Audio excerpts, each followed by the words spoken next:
ആ അപ്പൊ ഏകദേശം സ്ഥലത്തിനെ കുറിച്ചിട്ടുള്ള ഒരു ജിയോഗ്രഫി ആരിസിന് അറിയാമെന്ന് വിചാരിക്കുന്നു. ഞാൻ പഠിച്ചതൊക്കെ MESന്റെ സ്കൂളിലാണ് ഞാൻ പഠിച്ചത്. എനിക്ക് ഒരുപാട് ഫ്രണ്ട്സ് ഉണ്ടായിരുന്നു. അപ്പോ ഈ പറഞ്ഞ പോലെ ഞാൻ ഒരു ഹിന്ദു ബാക്ക്ഗ്രൗണ്ടിൽ നിന്നാണ് വരുന്നത്. ആക്ച്വലി എനിക്ക് എന്താ പറയേണ്ടതെന്ന് അറിയില്ല കേട്ടോ, കാരണം വർഷങ്ങളായിട്ട് ആരിഫിന്റെ ലൈവ് കാണുന്ന ഒരാളാണ്. നിങ്ങൾ എന്തോ പറയാനുണ്ടെന്ന് പറഞ്ഞല്ലോ, അതങ്ങ് പറഞ്ഞു. അപ്പൊ ഈ പറഞ്ഞ പോലെ ഇപ്പൊ നാട്ടിൽ നടക്കുന്ന കുറെ സംഭവങ്ങളുണ്ടല്ലോ. അതിപ്പോ ഞാന് എന്റെ ഒരു ഫസ്റ്റ് സംഭവം എന്ന് പറഞ്ഞു കഴിഞ്ഞാൽ ആരിഫിന്റെ ലൈവ് കാണുന്ന സമയത്ത് ഞാനൊരു വിശ്വാസിയാണ്. അപ്പൊ അത് കഴിഞ്ഞ് ആരിഫിൻ ഇപ്പൊ വിശ്വാസം പോയെന്ന് വെച്ച് കഴിഞ്ഞാൽ ഇപ്പൊ ഞാൻ തിരിഞ്ഞു നോക്കുമ്പോ ഞാൻ വിശ്വാസത്തിലില്ലായിരുന്നു എന്നാണ് എനിക്ക് മനസ്സിലാവണം. ആക്ച്വലി ഞാൻ അങ്ങനെ ഒരു വിശ്വാസത്തിലില്ലായിരുന്നു. വളരെ നല്ല കാര്യം. കാരണം എന്റെ വീട്ടിൽ നിന്ന് എനിക്ക് അങ്ങനെ ഒരു വിശ്വാസത്തിന്റെ പിന്നാലെ പോകണം എന്നുള്ളൊരു കോൺസെപ്റ്റ് കിട്ടിയിട്ടില്ല. കാരണം ഞങ്ങളുടെ ഇതിൽ പറയുകയാണെന്നുണ്ടെങ്കിൽ രാമായണ മാസമായിരുന്നു എന്റെ ചെറുപ്പത്തിൽ എനിക്ക് ഏറ്റവും കൂടുതൽ മതമായിട്ട് അടുത്തു നിൽക്കുന്ന സംഭവം. അപ്പൊ ആ രാമായണ മാസത്തിൽ എന്റെ അമ്മ എന്റെ അടുത്ത് പറഞ്ഞിട്ടുണ്ടായിരുന്നത് ഒരു പാത്രം കൂടി കൊണ്ടേക്കുന്ന കുറച്ചുകൂടി ഭാഷ അധികം തരില്ലെന്ന് ചോദിച്ചത്. അപ്പൊ അതാണ് ഞങ്ങളുടെ സമയത്തുള്ള ഒരു രാമായണ മാസം. പിന്നെ ഈ പറഞ്ഞ പോലെ ഇപ്പൊ ഞാൻ ഈ ലൈവ് കണ്ടപ്പോ ഞാൻ ഈ അടുത്ത് നാട്ടിൽ വന്നിട്ടുണ്ടായിരുന്നു. അപ്പോ എന്റെ ഒരു അനുഭവം എന്ന് പറഞ്ഞു കഴിഞ്ഞാൽ ഞാൻ ഒരു വീട് വെച്ചു. അപ്പോ അതിന്റെ ഒരു കോൺട്രാക്ടർ ഈ പറഞ്ഞ പോലെ മുസ്ലിംസ് ആയിരുന്നു. അപ്പൊ അത് കഴിഞ്ഞ് അവര് നമ്മുടെ ഈ കീ തരാൻ വേണ്ടി വന്ന സമയത്ത് നമ്മള് രാവിലെ നമ്മള് പൂജയൊക്കെ ചെയ്തിട്ടാണല്ലോ നമ്മുടെ ഇതിന്റെ ഇത് കൊടുക്കുക. അപ്പോ നമ്മുടെ വീട്ടിൽ നിന്ന് അറിയാതെ ഇതേപോലെ ഇതിന്റെ ഒരു പായസമായിട്ട് അത് കൊടുത്തു. അവർക്കത് കഴിക്കാൻ പറ്റില്ല എന്നുകൊണ്ട് അവര് പോയി. എന്നെ സംബന്ധിച്ചോളം അത് ഭയങ്കര സങ്കടപ്പെട്ട ഒരു കാര്യമാണ്. കാരണം നമ്മള് വിശ്വസിച്ചിട്ടാണ് അവര് വിശ്വസിച്ചിട്ടാണല്ലോ നമ്മൾ വീട് പണിയാൻ കൊടുക്കണേ. അപ്പൊ നമ്മുടെ ഒരു ഹാപ്പിയസ്റ്റ് മൊമെന്റിൽ നമ്മൾ അങ്ങനെ ഒരു സംഭവം കൊടുക്കുന്ന സമയത്ത് നമുക്കത് വേണ്ടാന്ന് കൊണ്ടു പോകുമ്പോൾ നമുക്ക് ഉണ്ടാവുന്ന ഒരു സ്വാഭാവികമായിട്ടുള്ളൊരു സങ്കടം. അത്രേ ഉള്ളൂ. സങ്കടം മാറിയോ? സങ്കടം മാറിയെന്ന് വെച്ച് കഴിഞ്ഞാൽ കുഴപ്പമില്ല. ഇപ്പൊ നമ്മളിപ്പോ എപ്പോഴും പിന്നെ എനിക്ക് ഏറ്റവും വലുതായിട്ട് പറയാനുള്ള ഒരു കാര്യം, ഇപ്പൊ ഇങ്ങനെ ചെയ്യണത് കൊണ്ട് നമുക്ക് നാളെ എന്തെങ്കിലും ഒരു പ്രശ്നം വരുമ്പോ നമുക്ക് അതിനെതിരെ പറയാനുള്ള കുറെ ഇൻഫർമേഷൻസ് ആരിഫിന്റെ തന്നെ കിട്ടുന്നുണ്ട്. അതായത് നമുക്ക് ഇപ്പൊ സമൂഹത്തിൽ ഉണ്ടാവുന്ന കുറെ കാര്യങ്ങളുണ്ടല്ലോ. അപ്പൊ അവർക്ക് ഏതെങ്കിലും ഇത് കേൾക്കണ ഏതെങ്കിലും ഒരാൾക്ക് അതൊരു ഗുഡായിട്ട് വരുന്നതാണ് എനിക്ക് തോന്നുന്നത്. തീർച്ചയായിട്ടും അത് തന്നെയാണ് നമ്മളിവിടെ പ്രതീക്ഷിക്കുന്നത്. അതിന് വേണ്ടിയാണല്ലോ ഇത് പറയുന്നത്. ഇപ്പം നിങ്ങളിപ്പോൾ ഇത് പറയുമ്പോഴേ ഞാൻ ചോദിച്ചു പോകുന്നത്, ഇപ്പോൾ നിങ്ങൾ വീട് പണിയാൻ വേണ്ടി ഒരാളെ ഏൽപ്പിക്കുമ്പോൾ നിങ്ങൾ ഇത് എക്സ്പെക്ട് ചെയ്യുന്നുണ്ടായിരുന്നില്ല. നിങ്ങളിങ്ങനെ വീട് പണിത് കഴിഞ്ഞ് പാല് കാച്ചലിന് ഒരു ഗ്ലാസ് പാല് കൊടുക്കുമ്പോൾ അല്ലെങ്കിൽ ഒരു പായസം കൊടുക്കുമ്പോൾ ആ പായസം കുടിക്കാതിരിക്കും ഈ മതം പറഞ്ഞുകൊണ്ട് എന്ന് നിങ്ങൾ പ്രതീക്ഷിച്ചില്ല. ക്ലിയർ?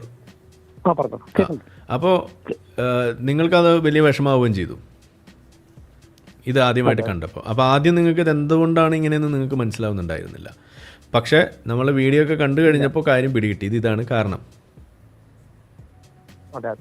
ഇനി അടുത്തൊരു വീടോ അല്ലെങ്കിൽ നിങ്ങളൊരു സുഹൃത്തോ ഒരു വീട് പണിയുമ്പോൾ ആ ഒരു സമയത്ത് ഇതേപോലെ ഒരു മുസ്ലിം ആയിട്ടുള്ളൊരു കോൺട്രാക്ടറാണ് ഇതെടുക്കാൻ വേണ്ടി വരുന്നതെന്നുണ്ടെങ്കിൽ നിങ്ങൾ അത് നിരുത്സാഹപ്പെടുത്തുമോ? അല്ലെങ്കിൽ നിങ്ങളാണ് ഇനി വീട് പണിയുന്നതെന്നുണ്ടെങ്കിൽ നിങ്ങൾ മുസ്ലിമിനെ പ്രിഫർ ചെയ്യുന്നത് അവിടെ മാറ്റിവെക്കും? അങ്ങനെ മാറ്റിവെച്ച് കഴിയുമ്പോൾ അതിന് ഉത്തരവാദി ആരാണ്? നിങ്ങളാണോ ആ വിശ്വാസി, ആ മുസ്ലിമാണോ? അവരാണ്. പക്ഷെ നിങ്ങളങ്ങനെ ചെയ്ത് കഴിയുമ്പോൾ നിങ്ങളുടെ മുന്നിലേക്ക് നിങ്ങളൊരു പരസ്യം കൊടുക്കുകയാണ്, അല്ലെങ്കിൽ നിങ്ങൾ ഒരു പല ആളുകളെ ഇൻവൈറ്റ് ചെയ്യുന്നു, ഒരു വീട് പണിയാനുണ്ടെന്ന് പറഞ്ഞു. അപ്പോൾ പല ആളുകൾ നിങ്ങൾ അപ്ലൈ ചെയ്യുമ്പോൾ നിങ്ങൾ പലതും റിജക്റ്റ് ചെയ്യുകയാണ്. ഓക്കെ, അപ്പോൾ റിജക്റ്റ് ചെയ്യുന്ന ഒരാൾ നിങ്ങളോട് ചോദിക്കുകയാണ്, എന്തുകൊണ്ടാണ് നിങ്ങൾ എൻ്റെ എത്രയോ നല്ല കൊട്ടേഷനാണ്, ഞാൻ വളരെ നല്ല ബിൽഡറാണ്, പക്ഷേ എന്തുകൊണ്ട് എൻ്റെ കൊട്ടേഷൻ നിങ്ങൾ റിജക്റ്റ് ചെയ്യുന്നു എന്ന് ചോദിക്കുമ്പോൾ നിങ്ങൾ അവർക്ക് കൊടുക്കുന്ന ഒരു ഉത്തരം നിങ്ങളുടെ വിശ്വാസം വേറെയാണ്, അല്ലെങ്കിൽ നിങ്ങളുടെ ഇസ്ലാം മത വിശ്വാസം ആയതുകൊണ്ടാണ് എന്ന് പറഞ്ഞു എന്ന് വിചാരിക്കാം. അപ്പോൾ നിങ്ങളല്ലേ വർഗീയവാദിയായിട്ട് മാറുക? അപ്പോൾ ഇതിൻ്റെ അപ്പോൾ പ്രശ്നക്കാരൻ നിങ്ങളായി മാറി. അതെ അതെ പക്ഷെ സത്യത്തിൽ നിങ്ങളൊരു പായസം കൊടുത്തപ്പോൾ അയാൾ കുടിക്കാതിരുന്നുകൊണ്ടല്ലേ ഈ പ്രശ്നം മുഴുവൻ ഉണ്ടായത്? അതെ ഇതിന് മറുവശം, ഞാനിങ്ങനെ പ്രശ്നം ഉണ്ടെന്ന് പറയുകയും ഈ തരത്തിലുള്ള പല കാര്യങ്ങളും, ക്രിസ്മസിന് കേക്ക് കഴിക്കില്ല, ഓണത്തിന് സദ്യ ഉണ്ണില്ല, ഒരു അരവണ പായസം കൊണ്ടുവന്ന് അത് കഴിക്കില്ല എന്ന് ഞാൻ പറയുമ്പോൾ അതൊക്കെ ആരിഫ് വെറുതെ പറയണതാണ് എന്ന് പറഞ്ഞുകൊണ്ട് എന്നെ 2 തെറിയും പറഞ്ഞുകൊണ്ട് ഇവിടെ അരവണ പായസം കഴിക്കുന്ന താത്തമാരുണ്ട്, ക്രിസ്മസ് കേക്ക് വൈനും കുടിച്ച് വിഴുങ്ങുന്ന താത്തമാരുണ്ട്. ഇവരൊക്കെ എന്നെ തെറി പറഞ്ഞിട്ടാണ് ഇത് ചെയ്യുന്നത്. അപ്പോൾ ഈ ഒരു സാഹചര്യത്തിൽ നിങ്ങളിതുപോലെ പറഞ്ഞു എന്നതിൻ്റെ പേരിൽ അവർ ഇനി ഞാൻ വീട് കാച്ചലിനുള്ള വീട് ഇതുപോലെ ഉദ്ഘാടനം ചെയ്യുമ്പോൾ കിട്ടുന്ന പായസം കുടിക്കും, ആരിഫൊക്കെ വെറുതെ പറയാണ് എന്നും പറഞ്ഞുകൊണ്ട് പായസം കുടിക്കുന്ന പടവും ഇട്ടുകൊണ്ട് നിന്നാൽ അങ്ങനെ വരുന്ന ഒരാളെ നിങ്ങൾക്ക് ട്രസ്റ്റ് ചെയ്തൂടെ? അങ്ങനെയാണെങ്കിൽ ചെയ്തൂടെ? ചെയ്യാം. അങ്ങനെ വരുമ്പോൾ സത്യത്തിൽ ഞാൻ ഈ വീഡിയോ ചെയ്യുന്നതുകൊണ്ടുള്ള ഗുണം മുസ്ലിങ്ങൾക്ക് തന്നെയല്ലേ? അതല്ലേ ഞാൻ അതാണ് പറയാൻ വന്നത്. കാരണം നമുക്ക് ഇപ്പോ എക്സ്ട്രീമായിട്ട് ചിന്തിക്കുന്ന ഒരുപാട് ആൾക്കാരുണ്ട്. അതെ. പക്ഷെ അതിൽ നിന്ന് നമുക്ക് വ്യത്യസ്തമായിട്ട് നമുക്ക് കുറെ പോയിന്റുകൾ പാരിപ്പിന്റെ കിട്ടുന്നുണ്ട്. അപ്പൊ അതായത് ഈവൻ മുസ്ലിംസിന്റെ ഇടയിൽ നിന്ന് തന്നെ എനിക്ക് ഇപ്പൊ നാട്ടിൽ പോയപ്പോ ഞാൻ ഒരുപാട് പേർക്ക് സംസാരിച്ചിട്ടുണ്ടായിരുന്നു. അപ്പോ 2 തരത്തിലും ചിന്തിക്കുന്ന ആൾക്കാരുണ്ട്. അപ്പൊ അവര് പറയും ആരിഫ് പറയണ പോലത്തെ മുസ്ലിം അല്ല ഞാൻ എന്ന് അവര് പറയും. അങ്ങനെയാണോ?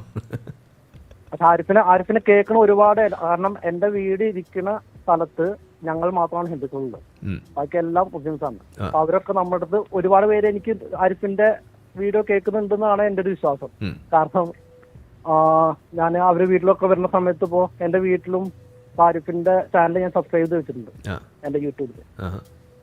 അപ്പോ ഓൾറെഡി അവര് TV ഒക്കെ ഓൺ ആക്കുന്ന സമയത്ത് ഇതുപോലെ നമ്മൾ കാണുന്ന അതേ ഹിസ്റ്ററി ആണല്ലോ വീട്ടിലും കാണുന്നത്. അപ്പോ ഈ പറയുന്ന സംഗതികൾ ഞാനും ചെയ്തു വെച്ചിട്ടുണ്ട്. അത് ശരി.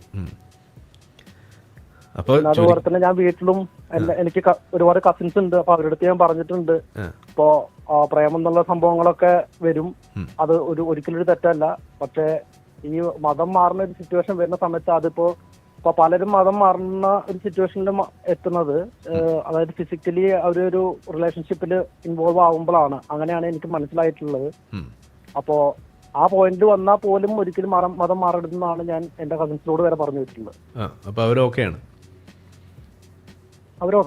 അവരതൊരു ഇച്ചിരിയും കൂടിയും നമ്മളെക്കാട്ടിയും കൂടുതൽ വിജിലന്റ് ആണ് അവര്. എനിക്ക് തോന്നുന്നു ജെൻസി. അപ്പൊ ചുരുക്കി പറഞ്ഞാൽ ഞാനില്ലെങ്കിൽ എല്ലാവരും കുഴപ്പത്തിലാവും.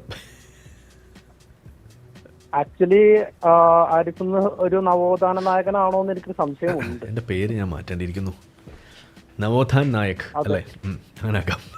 അതെ.